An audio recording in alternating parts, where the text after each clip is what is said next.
Women of Wyoming Then and Now is brought to you by the Wyoming Historical Society and supported in part by a grant from the Wyoming Cultural Trust Fund, a program of the Department of State Parks and Cultural Resources. This program features unique female perspectives on events, themes, or narratives related to state history.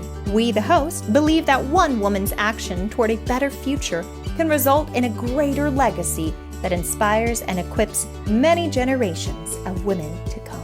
Welcome everyone to Women of Wyoming Then and Now. I'm today's host, Janelle Molony, an author and historian myself. Joining is my co-host, Leslie Waggener, archivist at the American Heritage Center in Wyoming. And our special guest today is Kylie Louise McCormick. Welcome everyone. Hello, thank you so much for having me today. Yes, I'm excited about this interview. Me too, and I'm sure our watchers are as well. So Kylie is here today because she has done some extraordinary research on a woman who is from Wyoming's past. Her name is Grace Raymond Hebard, and if you don't know her, I'm super excited that you're going to get a little glimpse of this remarkable woman that we think deserves some extra attention today. Kylie, can you tell us more about her? Yes, definitely. Thank you so much for this opportunity to share Grace Hebard's story. When I first started researching Dr. Grace Raymond Hebard and wanting to share her story around Wyoming in 2019, I actually received quite a bit of backlash of people who were not interested in her story because they thought that she was too controversial. I think that her reputation today does not match who she was in the state. That today, most people don't know who she is. If they do know who she is, they have a fairly negative perception about her, that she's this manipulator of history who's going to put in facts and change facts to serve her own political agenda, and that she was self-aggrandizing and self-promoting and all of these other things. And that's honestly what I expected to find when I went down to Laramie to get into her archives. That's who I was planning on finding in there, and that is not who I found in the archives. That was not Grace Raymond Hebard. She was born in 1861 in Iowa. She is the first woman to graduate with a Bachelor of Science degree from the University of Iowa. And then she was offered a very lucrative position with the General Land Office in Cheyenne, Wyoming, to help draft the maps that would be the future state of, or the future state. And really, she did wonderful work in the draftsman office, that she was highly respected. She is one of the only women who is working in that office. And she met some of the most influential men around Wyoming and impressed them with the level of work that she was doing, her go-getter attitude, and from that, it propels her into these amazing positions that these people who she's impressing, they go on to become governors of Wyoming and legislators, and they appoint her to be a member of the Board of Trustees at the University of Wyoming. She was a really incredible woman who was quite prolific and profoundly impacted the culture of Wyoming when she lived here. She was a formidable woman who could get things done.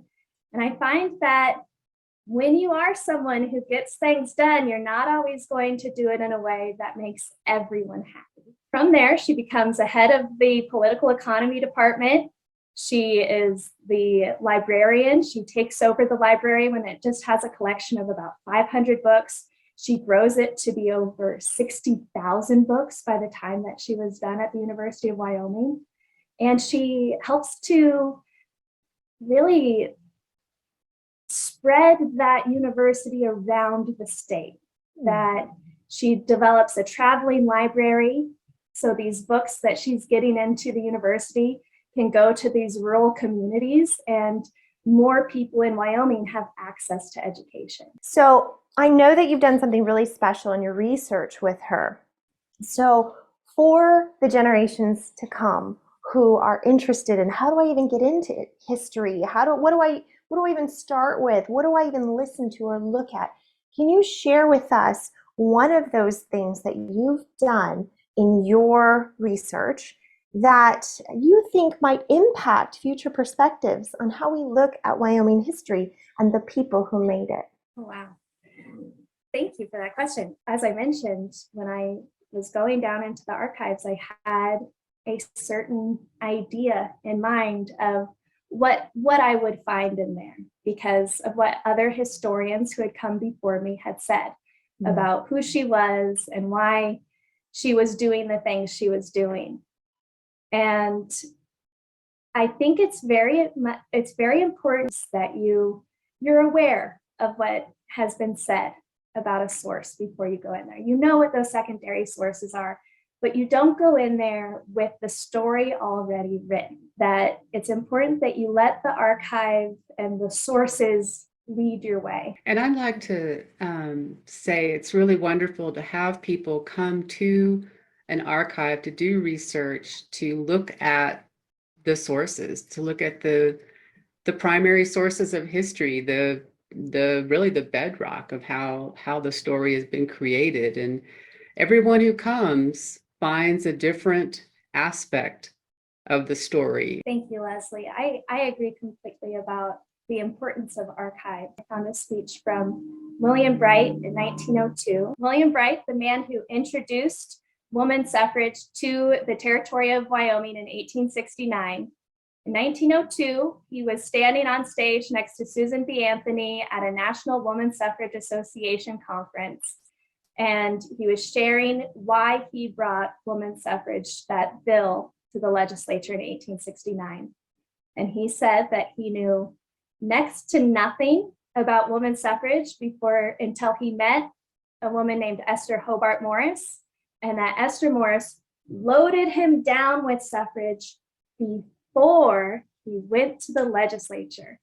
And now what's so significant about this is that while Grace Hebard was doing her trail work with H.G. Nickerson, other historians looked at that period and they said, while they were on the trail, she got into H.G.'s ear and she manipulated him into lying about Esther Morris and saying that Esther Morris had this oversized role introducing suffrage to the territory, that she doesn't deserve the title of Mother of Woman Suffrage or anything else. And it's just Grace Hebard. She was a suffragist looking for a heroine. What happened with Kylie is she found, obviously digging deep into the Grace Raymond Hebard's papers, found a different perspective than maybe others have caught on to. And finding that speech, really, it gives a lot more credence to the stories that were told by H.G. Nickerson, the stories that Grace Hebard shared, and the speeches that she delivered about that period of history. And it changes the story in a very significant way. Before we move too much further, I do want to follow up that Kylie is a private historian who goes around in Wyoming telling of her discoveries and sharing and teaching on how she makes these discoveries and how it brings life to her, encouraging those who do listen to her. She does have a blog as well at kyliethehistorian.com, and we'll put more information on that at the end of the video.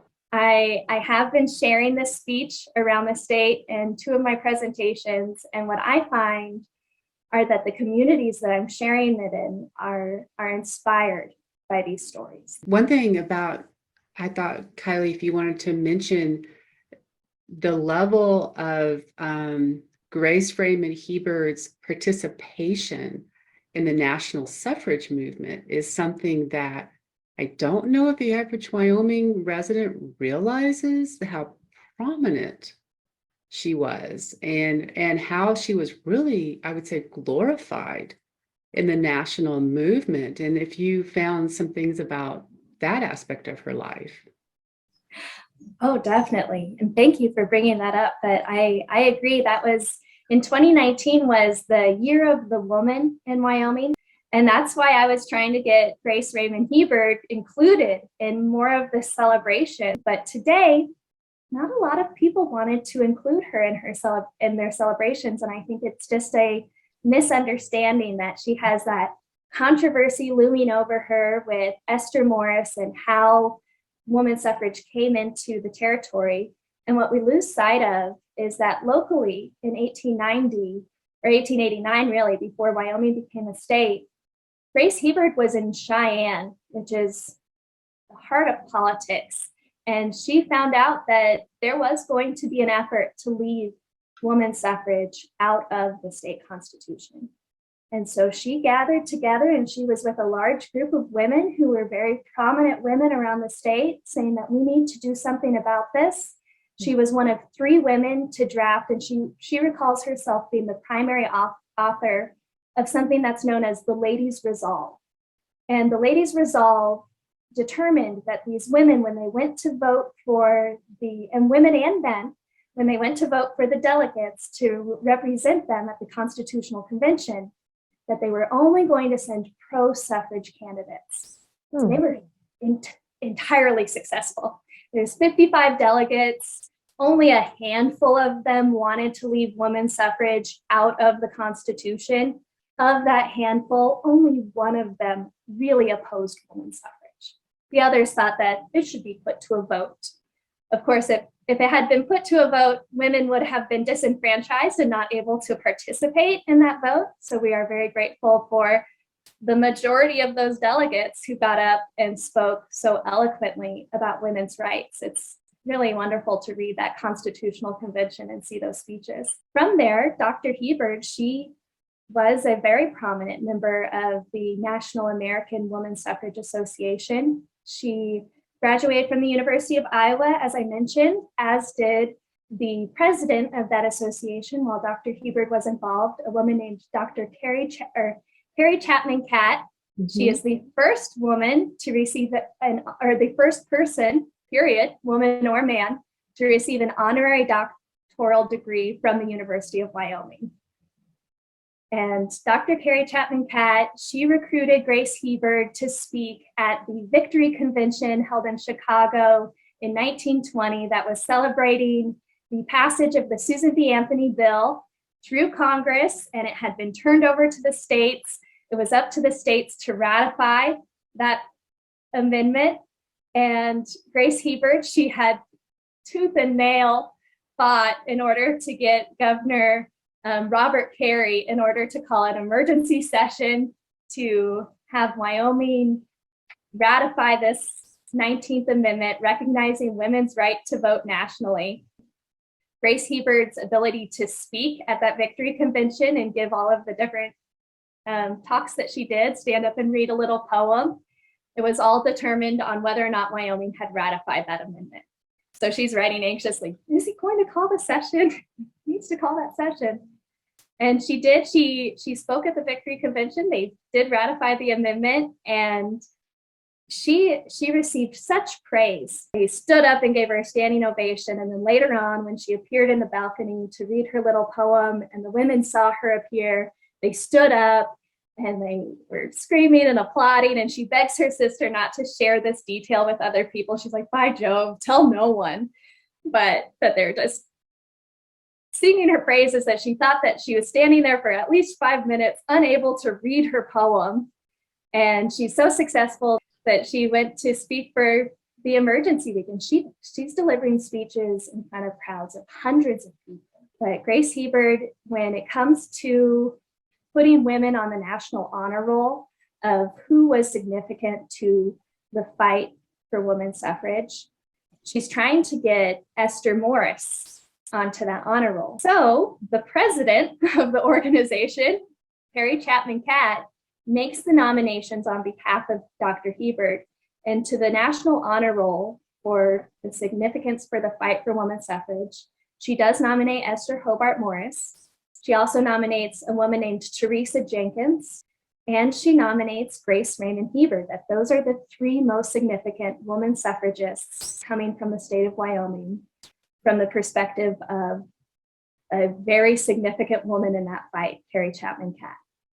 Wow. She was someone, I guess, the women at large were really excited to have in a position of visibility, but also more on an intimate mentorship level. She seems like she took other women into positions of being noticed for what they did just naturally, their natural interests and talents and passion. It's not just what we do, but it's what we do for the next generation that makes an impact. Oh, yes, definitely. And Dr. Hebard, she was such a promoter of men and women, but definitely women of Wyoming. One of my favorite letters that I've come across is a letter to the president of the University of Wyoming.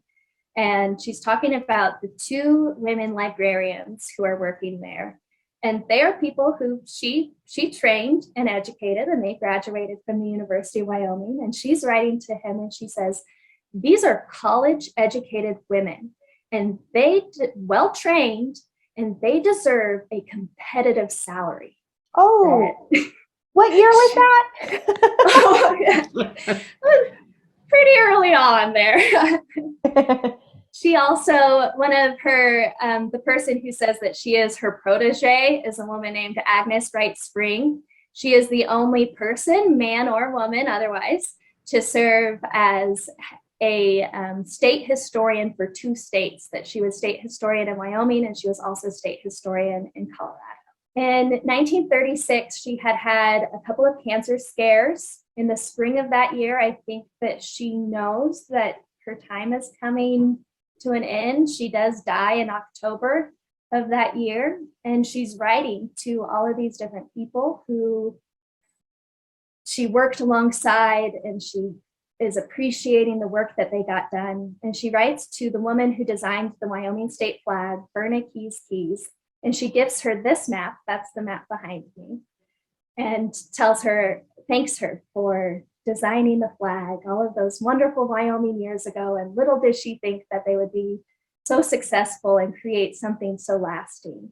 Mm-hmm. And the flag, wonderful design by Verna Keys. It would not be our flag without Grace Raymond Hebard. There were 2 attempts to get a Wyoming state flag through the legislature that failed before Dr. Hebard took on the project. So she's definitely someone who was working to promote women and promote women's stories, promote women historically, what women of Wyoming had done, like Esther Hobart Morris, and to promote the women in her life, like Agnes Wright Spring and those 2 librarians and Verna Keys. So a little bit on you as a historian and a female and a young female historian. We think it's really important to remind our viewers that our own past actually informs our present.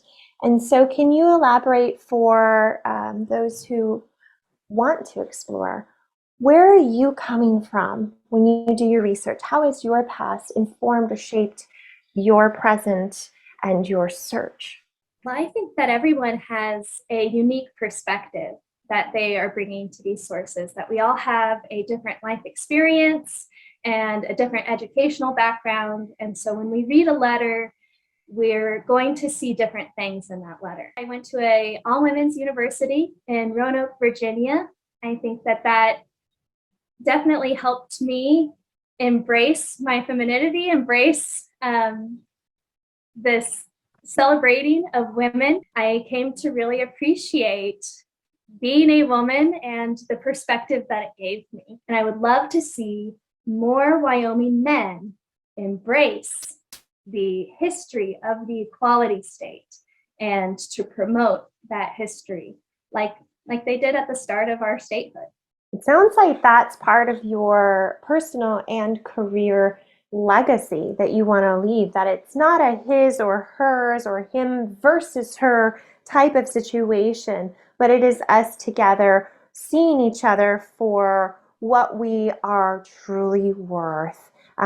Both perspectives are very valuable. And I love what you said earlier about how in our own research moving forward, we should not go into it with preconceived narratives. We should allow ourselves to just take a moment, look at the facts, and even with common sense knowledge, be able to interpret and understand ourselves very plainly. Facts are facts. So I love that sort of freshness. And then it's like equality, like you said, just embracing equality and giving credit where credit's due. Love that. lots of final thoughts, but because there's the rich story of Grace Raymond Hebard is so rich, but I think we've really touched on her impact on the history of Wyoming women, and also nationally, her impact on suffrage and the women gaining the right to vote. So thanks, Kylie, for your research and explorations of Grace Raymond Hebard's life. It's so great to see that coming from a woman's perspective. Thank you, Leslie. And thank you for all of the amazing work that the American Heritage Center does, that this would not have been possible without the amazing archivists and wonderful librarians at the University of Wyoming. It is one of my favorite archives that I've done research in, and I just can't wait to get back to Laramie and to dig more into these stories. Yeah, we can't wait to have you back. What would you say to encourage other historians who want to preserve, correct, or explore their personal history, and how should they do that in a responsible way? I think women's history and women's diaries, women's writing, women's art, textiles, and things like that get cast aside often as being just day to day. That's not really significant. No need to look there. There's no story there. But there is a story to be told. And read what other historians have said before you. Know what they have said before you. But don't accept it as 100%, this is the truth, this is fact. I have nothing to add to this story.